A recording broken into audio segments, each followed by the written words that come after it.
Good evening and welcome to Beyond the Politics, our look at the events happening right here in the Quinte region and the people who work so hard behind the scenes to make it all happen. I'm your host, Paul Martin. Joining me, as always, my co-host, columnist for the Belleville Intelligencer, Cullen Mackay. Thanks, Paul. And our very special guest, the Mayor of Prince Edward County, Steve Ferguson. Thanks, Paul. Nice to be here. Well, it's great to have you. So, the timing could not be better because, of course, the long weekend just happened. Mm-hmm. Everyone, not just here in the Quinte region, but in many cases across Ontario, has been thinking for a long time about going to Prince Edward County. Such a tourist draw. But with the challenges of COVID, last year, this year, moving forward, you had to put some new measures in place. And that was just approved at yesterday's meeting. So can you tell us a little bit about some of the new measures that were put in place to try to deal with some of the challenges that the county's been facing? Well, yeah, certainly. The thing we faced last year was just an unbelievable number of people arriving into the municipality because of the effect of COVID and what the measures that were put into place. So we had unexpected numbers of people come in, particularly from the GTA, but also from Ottawa and from Montreal. And they were driven as a result of the international border being closed, mm-hmm. some provincial borders being closed. There were various levels of lockdown. So Toronto, for instance, was at one stage where nothing was open, none of the amenities, parks, beaches, or anything else, but Prince Edward County was relatively open. So people just wanted to escape, particularly given the weather. And what we found last year and what we experienced and what our residents experienced was the effects of just too many people for our municipality to handle. So we had to put some measures into place. So last August, I brought forward to council a resolution to formulate a tourism management plan for implementation in 2021 and beyond that would address the concerns that the public raised throughout the last summer's tourism season. So that effectively is what is in place for this year. Now, it's still a plan that will develop through the summer. We have addressed as much as thoroughly as we possibly can. But we will make adjustments as adjustments are needed. So, it is very much a work in progress, but I think we have covered a lot of the bases. So did you basically base this on the 1,700 people that did your survey or just concerns that you listened to, or a bit of both? Well, it was certainly that, but it was the feedback that all members of council received and our staff received by touring throughout the county and seeing firsthand what the effect of the number of travelers into the county really presented us with. And I did a lot of traveling last summer and saw firsthand, for instance, the effect of 4.5 kilometer lineups to get into Sandbanks Park, or overcrowding at Wellington Beach. The boat launches being overused. Yeah.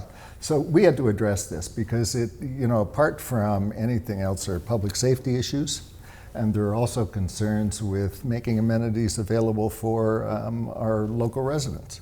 Now, we talked about this before we came on, but the state of emergency declared in Prince Edward County, like a lot of areas, mid-March.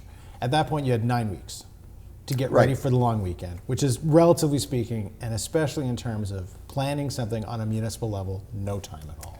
Well, it's no time at all, absolutely. It's also no time at all when you're pivoting and trying to react to what is happening internationally, what is happening provincially, what is happening nationally, and what is happening locally. So we're not only trying to plan ahead, but we're looking over our shoulder to see what's coming up behind us. So it made the task very difficult. And the rules change. Absolutely, and we had to adjust our approach on the basis of those influences. And I think generally speaking, we did a very good job. I mean, it wasn't perfect by any means because we couldn't tell how many people were going to be coming to visit. But I remember driving on the 401, there'd be signs saying the Sandbanks is now closed, please have an alternative plan. So that was something you must have done at some point, that in midstream. Well, this is one of the things we learned as we were going along. When there are 3 access roads into Sandbanks main gate, and all 3 with 4.5 kilometers of cars lined up and idling, waiting to get into a park that is now closed. Basically, they're not going to get in, are they, for that No. day? So the idea back then was we've got to get the message out to the public before they get into the car, ideally. But if they're coming along the 401, give them the message that, hey, Sandbanks is closed, please keep going, look for another beach.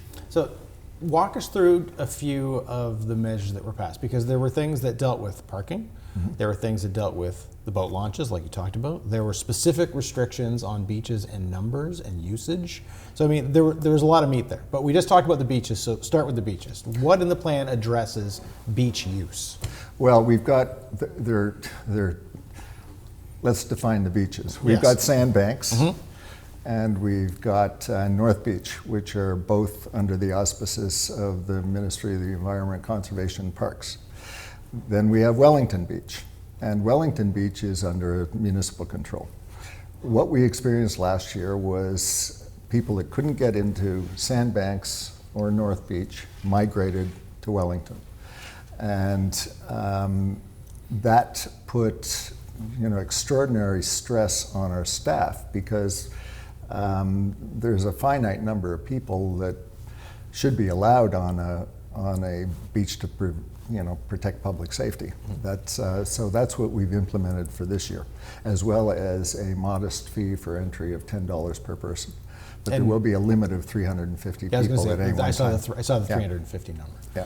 So then, what other measures are in place to deal with some of the traffic or parking issues in the areas leading up to the beaches? Because, I mean, there were a whole series of fines on roads and things like that too, which obviously, as you said, and I'm glad you said it too, it's not just for this year, it's moving forward. Right. Because it's whether COVID's there or not, there's still issues with having too many people in too small a space. Well, we're talking about the effect of COVID and what drew people to Prince Edward County, the density of the city and different levels of openness. But there are also the general attractions of Prince Edward County.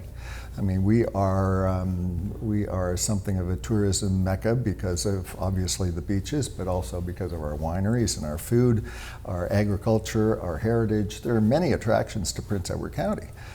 So we wanted to make sure that the plan, addressed the immediate concerns, the parking and access to beaches and that sort of thing. But we've got to look further ahead because we're not becoming any less popular. Prince Edward County remains, one of the top tourism destinations in Prince Edward County, and I'm extremely proud to be the mayor of this municipality. And there are hundreds of other municipalities that wish they had our problem, but we have to, take a position so our residents can actually enjoy the amenities they pay for. Building the new hospital. So this has Yep. been something that I have been hearing about, and you have, and everyone has for a long time. But finally, we seem to have a timeline for that project to get done. We do. We've got a completion date of about 2027.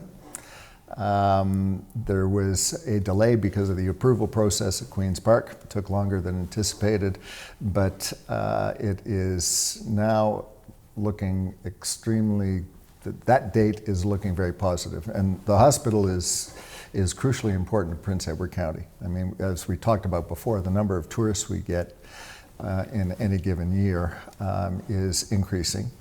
And many of those tourists or seasonal visitors need to visit the hospital. So the building will be an absolute blessing when it opens. It'll also give us the opportunity to attract additional medical staff, And when's the building going to start? And whereabouts is the exact location of the building? Well, so not everybody will know. The location is kitty corner to the existing hospital, but set back. The start date is approximately 2024, I believe. Roughly. I believe it's 24, yeah, with completion in 27.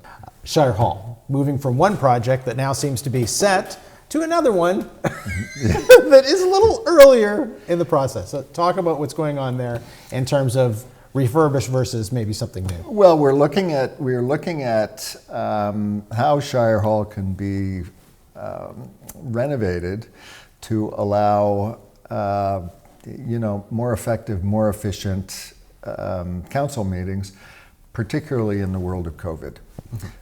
We effectively moved out of there last March because of the quarters were too tight to allow council meetings.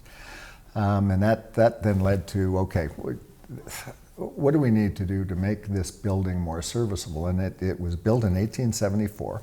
It has been, the Horseshoe has been the area where major decisions affecting the whole municipality of Prince Edward County have been decided. So it's got significant historical roots. And, so we're looking at ways in which we can upgrade the council chambers, the offices, the electronics, the digital, the video, and everything. And there is funding available that we could apply to those renovations. But we're going to wait for a little bit and take an inventory of other options that may be available. So are you worried that the technological advances would ruin sort of the historical atmosphere of Shire Hall if you do too much? No, it's not so much that as making sure the investment in new tech is in place to address, the reality of a Zoom meeting, or whether we're going to allow people to attend meetings digitally and in person.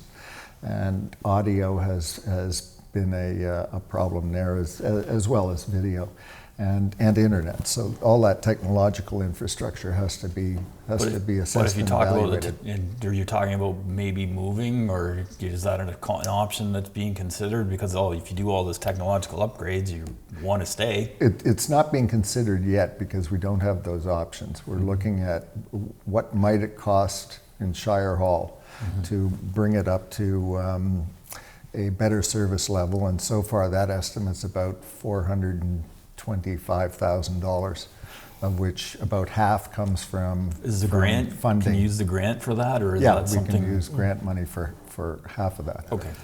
Thank you. This has been Steve Ferguson on Beyond the Politics.